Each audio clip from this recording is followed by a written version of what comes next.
puja has to start at the time when it has to start. I've been waiting and waiting and waiting. Then I realized that today is a very good time according to the calendar, but it is not in the morning. So it had to be the third day of the moon. And as the moon is changing its phases in the daytime, we had to wait till it started. I think all these things have happened, of the theft and everything has happened, perhaps to delay the puja up to the point where it should start. So in Sahaja Yoga we all go beyond time. And we don't have to worry about the timing. Only when it's a formal function or something, because the people are formal, they don't understand our styles. So we have to be present there at right time. Otherwise, we should just allow the time to take its own course and we should move in our own way.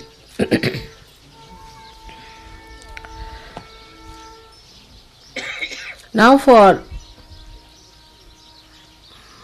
our travel and this tour, we have to realize that we are here to achieve a certain amount of height in our detachment. We have to rise into the realm of our state, while the circumstances around us, they are surrounding us, and they should not make us unhappy or biased, or we should not react to them. On the contrary, we should try to rise above that. If there are no events of mishaps, then you cannot see the surmounting quality of the divine. If the surmounting quality of the divine has to be seen, we have to see the obstructions. For example, if there is the flow of the water going on and it is smoothly moving, there is no happening, as we call the ghatana. There is no happening. But if there is a stone, then the water splashes against it, creates a beauty and surpasses it. This is the sign of divine surmounting all the difficulties that are supposed to be there. Now we are proceeding to Pune, and where we will be having a proper session also for marriages and all that. We will have to take a firm decision. I must speak about it today, that the steadiness of the mind is very important for the marriages. If you have certain concepts and if you are whimsical, it's better you don't get married, because that's not found in Indian character. Once they decide for marriage, they are married forever. But if the mind is still wavering, going up and down, it's a trick of the mind that wants to play tricks with others and enjoys it. It's a sign of ego. Absolutely a sign of ego. And then you start playing games. You enjoy it. Yes, no, yes, no. You go on enjoying those games. And later on you play into it so much that your marriages can never be happy or successful. That means you are not yet matured for marriage. For marriage you have to be matured. But one of the reasons for this I find in the West is that you have had no training at all. Parents have never told you how to behave towards your husband, towards your wife, how to make a marriage successful, that it's a very important event, and that we should try to establish ourselves in the marriage system. Instead of that, we use it as a nice trick playing ground. We miss the point. Who is the loser? If you go on playing tricks like this and playing with your ego, whatever you may do, whatever type of marriages you'll have, you can never be happy. Now in the West, as you know, I lead another life also. And every person I've met, every person, whatever country they may come, nobody seems to be happy in their marriage. It's very surprising. It seems every wife finds something wrong with the husband finds something wrong with the wife. And they have funny, miserable faces. They don't look like married people, but as if like criminals. Or something has really gone wrong with them. There's no smile on their face. They look horrid because they have missed the point. Marriage is to be enjoyed, is for your enjoyment. Supposing one gives you amrut as they call it, and then you start playing trick with it. Who is the loser? So must know that we have to achieve that maturity and enjoy that love. Basically, if something is very wrong, or if there is no possibility of a proper marriage, in Sahaja Yoga we have arrangement to give it up. You can change your wife, change your husband, no problem. But there must be some reason behind it. Just for fun's sake, if you want to spoil your life, I'll try my level best to tell you that don't spoil your life and of the other person. But people enjoy sometimes spoiling somebody's lives when it comes to the ego part. They themselves cannot enjoy dog in the manger policy. Dog in the manger cannot eat the grass, but barks at any bull that comes to eat it. It's like this. Neither they will enjoy, nor they will allow others to enjoy. And when such stupid couples are there, I have such a headache all the time, reconciling them, talking to them, asking them. I mean, it becomes a marriage bureau for me. And sometimes I reach such a conclusion, no more marriages in Sahaja Yoga. Had enough of it. Actually, what have I to gain out of it? This is nobody who tries to understand. What I am trying is to make you happy, to get you good husbands and good wives. That you should have good relationships, you should have great people on this earth to be born, that we should have a society which is beyond all these nonsensical societies, which is so great that we can create a homogeneous family among ourselves of purity and of holiness. Instead of that, for petty nonsensical things, if there's a fight going on, one gets really fed up. Of course, one has to try. But if you are bent upon cutting your noses, how can I go on clipping them back? It's an eternal problem. If you marry, say, 75 people, you have the enjoyment of it. Now, if it's a ocean of Indian Ocean, say for example, but then you get the Pacific Ocean back on your head with all the cries and weeping and shouting and screaming and all sorts of nonsense that's going on. So, I again say that now we are going to Pune, where all the marriages are going to be confirmed. If you go on like this, there's no end to it. Also, those people who come for marriages and deny twice, third time I don't ask them, because it's a joke going on there.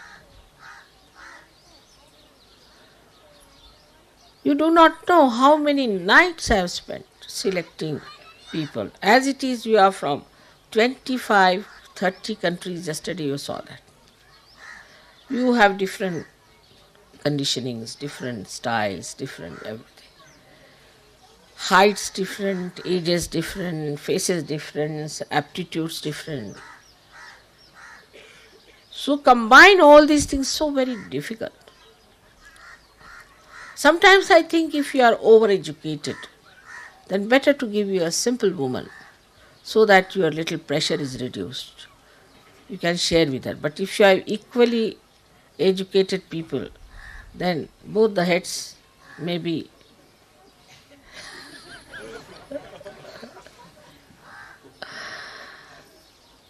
So I have to think of many things and of vibrations.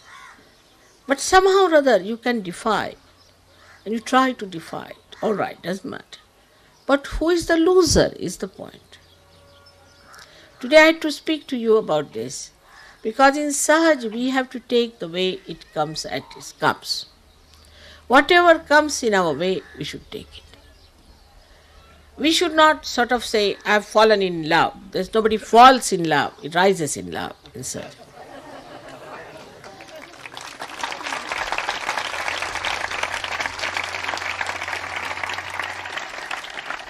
That is some funny idea, that one must fall in love.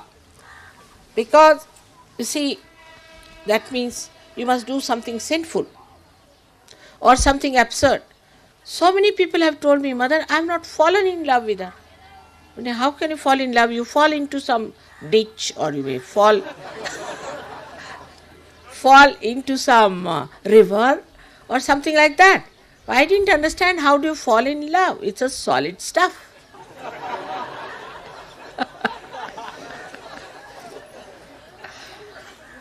So this absurd idea of falling in love has to be given up. If it means that you have felt the love, or if it means that you have the sensitivity of feeling the love, or something I can understand, little explanatory. But this falling in love business has been going on and on and on. Now I would request you that in Sahaja Yoga we cancel this terminology. So, problems of marriages should not arise in Sahaja. You got chance for 1 month to decide for yourself and to find out for yourself. Little bit adjustments and understanding can create such a beautiful world for you. It's just waiting there, but suddenly you decide on some spot, suddenly you're all right, I find. At the spur of the moment I find, suddenly, no. I say, what's this? The horse was going all right. Suddenly what has happened? It has turned round. One can understand a horse, but I can't understand human beings. So this whimsical behavior suddenly can be very injurious to the growth of Sahaja Yoga. Whenever I go to England, there's a list of people from all over the country. This marriage has gone rotten, that has gone rotten, that has gone rotten. While I'm boasting to everyone that Sahaja Yoga marriages never fail. I know it's not true. But whatever I say is a mantra, ultimately it becomes the truth. So time will come when no marriages will fail.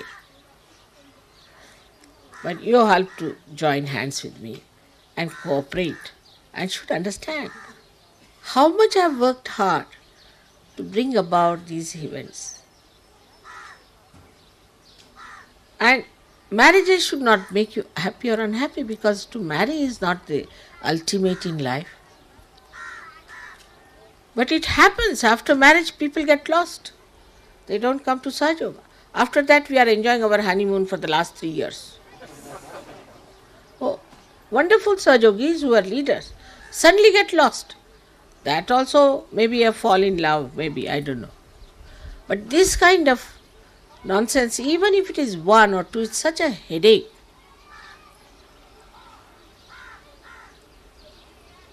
And I really don't know how to solve these problems, because I think there's no problem at all. Only thing, you have decided not to enjoy anything. Supposing you don't want to enjoy the food, you can put some quinine on your tongue and then say, I don't like the food. Something like that. It's absurd. So try to help me in this. Otherwise, I'll give up this marriage business. I tell you. Because it doesn't give me any joy or pleasure. Even one person feels like that, I just don't understand. And for no rhyme and reason, you should not say no. First of all, you must look at yourself in the mirror. What are you? What is your education? What is your intellect? What do you expect from another person? How much money you have got? How much money the other person has got? Whatever you want to see, you can see for yourself. To begin with. Then compare. But the greatest thing you have to think about, how many vibrations you have.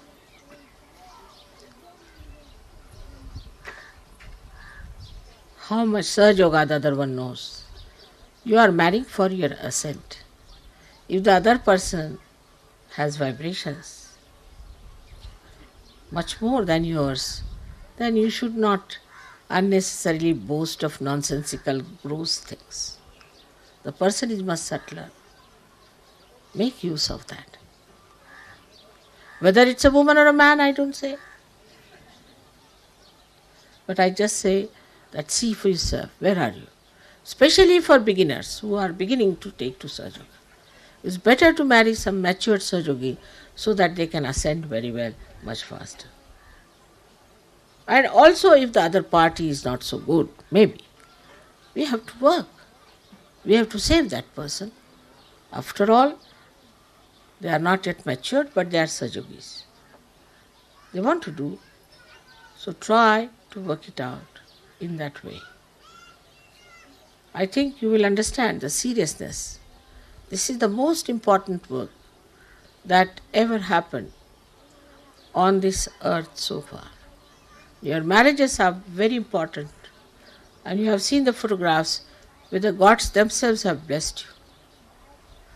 Because of my consent, because of my selection, they all were present in your marriage, and how they were giving you tributes and how they were putting flowers on the brides. You have seen the photographs. If you have not seen, I'll show you.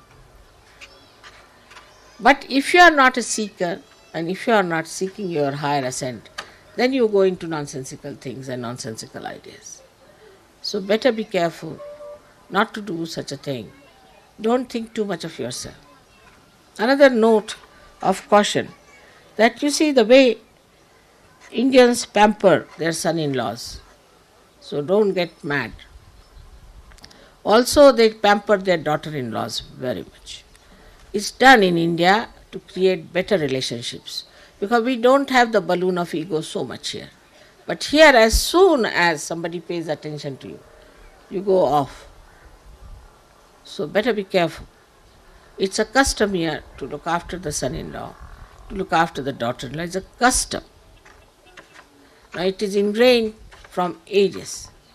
It doesn't mean that you are God or you are in some superlative condition. But it's just that is how they pamper. They look after the daughter-in-law or the son-in-law, normally. And you should not carry away ideas, which I must tell you, because it doesn't happen in the West. I have seen, they don't care. Once that they are married, they are finished. It's not so. So please be careful when you are marrying Indians. You'll find the parents will quite pamper you, look after you, they'll call you to their house, do this, give you money, give you ornaments, all kinds of things they'll do. But still, one has to understand that it's just a custom and should not get pampered. On the contrary, should feel blissful about it. But when it is done, I've seen suddenly they go off. And they think no end of themselves. Their value system goes off. It's because so far we have had no education, no training about marriages. I'm sorry I have to say this in the presence of many Indians. But Indians also, you see, expect you to understand their customs sometimes too much. For example, yesterday the garlands were given. At the time when the garlands were given, you are not supposed to garland your son. But some of you took the garland, put it in your. It's regarded as absolutely unmannerly. But it is so. So when we are in India, we have to understand Indians, but when we are in the West, we have to understand the Western people. For example, in the West, you must go on saying thank you, thank you, thank you, sorry, sorry, sorry, sorry, sorry. It is so confusing sometimes. But you have to go on shaking hands with so many people. I mean, I sometimes shake hands with 900 people at a time. And while they are going back again, 900 people. But I think Namaste is a better idea. See, to shake hands with every sort of a person you catch from everyone. But it's a custom. It's a custom. So we have to understand this is a custom, and which is not to be resented, is not such a bad custom. There's nothing wrong in it. And maybe there is no logic. For example, garlanding yourself, there's little logic. You don't garland yourself, somebody else has to garland. And the ladies don't take garland on their, you see, because any man cannot garland the lady because it's the only husband has the right. See, so anyone won't garland. Or a son can garland the mother. But any man cannot garland any lady who is of a younger age or who is not yet married. And even if married, she has to be an old woman like me. Then it's all right. So these are customs very much ingrained, and it's based on logic that you cannot garland yourself and walk on the street. Even if the leaders here are garlanded, immediately they take out their garland, except for the gods. I mean, I can carry with my garland, but I also take it out. So these are few customs which must be understood, and there's nothing wrong in it, there's logic. Whatever is illogical, we can give up. Whatever is logical, we have to take it and understand it. So I'm just telling you that yesterday they all started laughing. Children also started laughing because they thought they are garlanding themselves. It's like doing arti to yourself, you know. Amounts to that. So you can understand why they were laughing. They didn't mean to hurt you in any way, but this is the system. Now, coming to Sahaja Yoga, yesterday was, left Vishuddhi was too much. Perhaps maybe in the morning I said you were all very late for the formal program. I don't know. Whatever I say has to be just listened to, that's all. Only thing is next time we should not be late in any formal program. But it seems such a left Vishuddhi was there that I got a lump here. And I just knew what it was. So mother says to you things which should not hurt you in any way, and you should not take it that seriously, but should understand that next time we should not do so. Otherwise you are all wonderful people, you are beautiful people. I love you, I adore you. Not only that, but I am very proud of you. I am extremely proud of you. But I have to tell you something sometimes. But if I tell you even wee bit, then if you get that upset, I don't know what should I do. So, not to take things that seriously. There's nothing so much wrong. In general, I have to tell you things which you should understand is for our good, for our enjoyment. Everything to increase your enjoyment. Even your ascent in Sahaja Yoga is to increase your enjoyment. Your sensitivity to joy, to increase it more and more, all this is done. आता आपल्या सहयोगांना सांगायचं म्हणजे असं आहे की ह्या मंडळींपासून आपल्यालाही पुष्कळशी शिकायचं आहे. मी आता यांना सांगितलं की गळ्यात हार स्वतःच्या घालू नका, तर ते काय एवढी मोठी चूक नाही. जरी घातलं तरी काय झालं, त्याला काय माहीत नव्हतं. पण आपण सहयोगामध्ये काय करतो ते बघितलं पाहिजे. त्यात एक फार मोठी मला चूक दिसून येते, ती अशी की आपल्यामध्ये अजून आपली फॅमिली, आपलं घर, आपली मुलं ह्याचा फार जास्त ताबा आहे. ते बरोबर आहे, आपली मुलं बाळं सांभाळली पाहिजे, त्यांच्याकडे लक्ष दिलं पाहिजे. पण उदारचरितानाम वसुधैव कुटुंबकम म्हटलेलं आहे, ते उदार चरित्र कुठे आहे? त्यामुळे आता सगळ्यांचं म्हणे, माताजी इथे आश्रमाला तुम्ही जागा द्या, आश्रम घ्या. हो, पण त्याच्यात राहणार कोण आधी शोधून काढा. पहिल्यांदा आश्रमात राहणारे शोधून काढा आणि त्याच्यानंतर मी आश्रमाला जागा घेते. तर म्हणे, माताजी तुम्ही राहाल म्हणजे मी किती आश्रमात राहणार आहे आणि मलाच आश्रमात घालता का तुम्ही? आणि माझ्यासाठी आश्रम कशाला पाहिजे? मला काय गरज आहे सहयोगाची? मला आश्रमाची काय गरज आहे? मला तर सगळं मिळालंच आहे, मी आहेच ती. तेव्हा म्हणे, माताजी तुमच्या राहण्यासाठी ठीक आहे, व्यवस्था आम्ही करतो. म्हटलं मुळीच करू नका. तुम्ही आधी आश्रमात किती लोक राहणार आधी त्यांची यादी करा, मग मी आश्रमाला पैसे देते. आता दिदीला एवढं मोठा आश्रम काढला, त्यासाठी पैसे दिले, सगळं काही झालं. तिथं राहायलाच कोण तयार नाही, पैसे देऊन कोण राहायला तयार? हा प्रकार आहे. म्हणजे असं आहे त्याला कारण की आपल्याला एक सवयी झालेल्या आहेत. त्यातली एक सवय अशी आहे की आपलं घर असलं पाहिजे. मग त्यात पुष्कळ फायदे असतात. बायकोवर ओरडता येतं, जेवणाचं असं पाहिजे, मला हीच भाजी पाहिजे, मला ते नाही पसंत, मग नवऱ्याची पसंत बायको बघत बसते. आता आश्रमात काय सगळ्यांच्यासाठी स्वयंपाक केला तो खायला लागतो. सगळं काय असलं तरी प्रत्येकाला वेगळं वेगळं काही मिळत नाही. तर इथे नवऱ्याची मिजाज कशी चालणार? बरं, बायकोचं सुद्धा की मला ही खोली आवडते, मला हेच आवडतं, माझंच घर असलेलं बरं, माझी मुलं आली म्हणजे त्यांना मी लाडू देणार, दुसरी मुलं आले तर त्यांना मी बोरं देणार. हे कसं चालणार? त्यामुळे होतं काय की आपल्यामध्ये अजून एकत्र कुटुंब पद्धती जी आपली विश्वाची आहे त्याची अजून कल्पना आलेली नाही.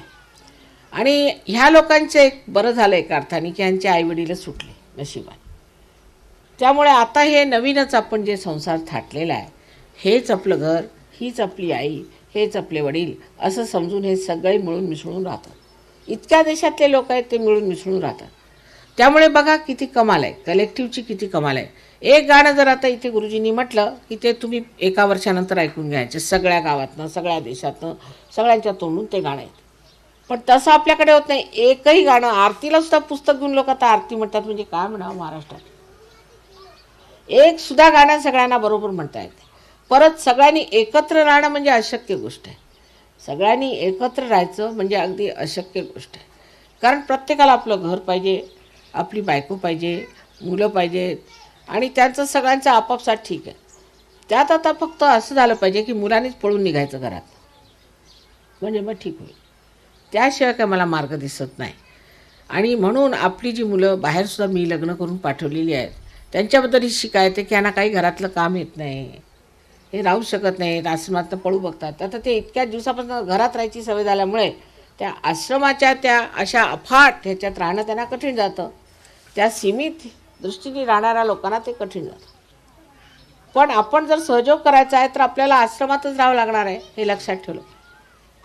तर मी आता एक त्यातनं मध्य मार्ग काढला सध्या, म्हणजे असं की इंडियन लोकांसाठी तसं तर काही ते राहू शकत नाही. म्हणून शनिवार रविवार जिथे आश्रम असेल तिथे शनिवार रविवार जाऊन राहायचं फक्त. त्यात मग म्हणे पण ते महाभारत सकाळी लागतं, मग आमचं कसं होणार माताजी? म्हटलं अहो एक टेलिव्हिजन ठेवा आणि महाभारत आहे बघा. तर आणखीन काय करणार? अशा रीतीने काय एवढं मोठं कार्य होणार आहे? अशा येऱ्या गबाळ्यांचे काम नव्हे, त्याला पाहिजेत जातीचे म्हणतात. अहो आम्ही आमच्या वडिलांना आईला पाहिलं, वर्षानुवर्ष जेलमध्ये खिचपत पडले. आम्ही 11 त्यांची मुलं असताना त्या गांधीजीमध्ये अशी कोणची करामात होती की त्यांनी लोकांना असं देशोधडीला लावून एवढं कार्य करून घेतलं. आणि आमच्यामध्ये काय असं कमी आहे की तुम्ही लोक आमचं काही करत नाही? अशी कोणची गोष्ट आहे? एकच चुकलं आहे, गांधीजींनी सुरुवातीपासूनच त्यांना क्लेश उचलायला सांगितले. सहस्त्राचं पाणी उचलायचं, संडास स्वच्छ करायचं, रस्ते स्वच्छ करायचे, नोकर ठेवायचा नाही. मग ते अंगवळी पडलं त्यांना. आणि जर तुम्हाला यायचंच असलं राष्ट्रकार्याला तर त्याच्यामध्ये सगळा त्याग केला पाहिजे, सगळे त्यागमूर्ती असले पाहिजे. त्यामुळे काय झालं की प्रत्येकाची त्याच्यातच चढावण. सहयोगात उलट आहे, सहयोगामध्ये सगळा आशीर्वादच. आता माताजी सगळं ठीक आहे पण आमच्याकडे कोंबडी मेली, इथपर्यंत आहे सहयोग. म्हणजे ती नाही मेली पाहिजे, इतकं आहे माझ्यावर बंधन. की ती कशी मेली? तिने मेली पाहिजे, तेही माताजीने बघितलं पाहिजे. असं कसं झालं? आम्ही सहयोग करतो, आमच्याकडे कोंबडी कशी मेली? आणि त्याचा माझ्यावर आरोप. तेव्हा सांगायचं असं आहे की सहयोगामध्ये सगळे आशीर्वाद असल्यामुळे जरा सुद्धा कुठे खोच लागूच दिली नाही पाहिजे. खोच तर फार मोठे झाले, जराशी इजा सुद्धा दिली नाही पाहिजे. सगळे व्यवस्थित झालं पाहिजे. माझ्या मुलाची नोकरी लागली पाहिजे माताजी, मग असं झालं पाहिजे, हे मूल झालं पाहिजे, मुलगीच झाली, मुलगाच झालं पाहिजे. म्हणजे मला इतकं काही धरलं आहे त्यांनी वेठीवर की तुम्ही सहयोग करता ना, मग हे द्या, देता का नाही?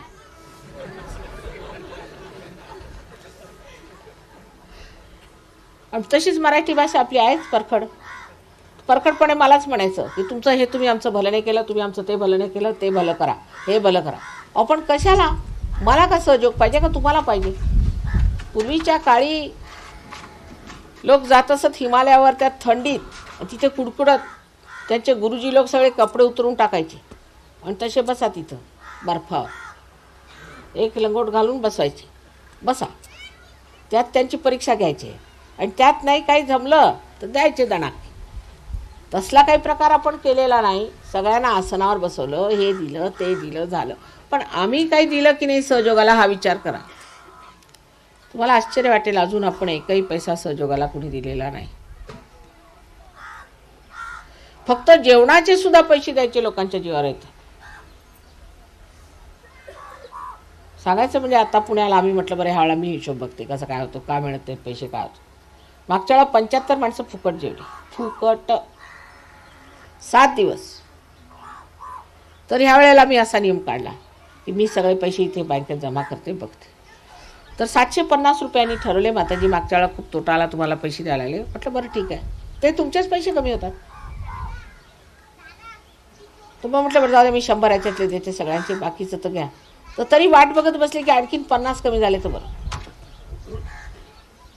इतक्या स्वस्तात स्वस्त करतोय आम्ही, तरीसुद्धा त्यात पैसे जर थोडेसे वाचत आले तर बरंच होईल.